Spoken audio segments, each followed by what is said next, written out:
Tak payah. Kalau tu tak payah, ke tak payah. Kena seseorang pun tak apa. Kan yang selalu cakap yang seorang. Cari lah teman tu yang. Ayahlah. Ayah macam tak payah. Tak perlu pun. Tahu? Kenapa kurang macam ni? Sebab macam ni.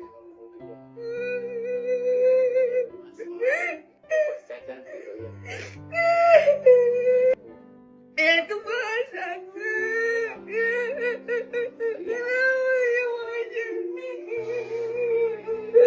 Terima kasih.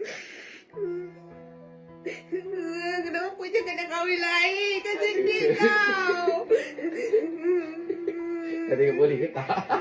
Memang tak boleh lah. Kenapa nak kahwin lain? Sebab boleh, Dik.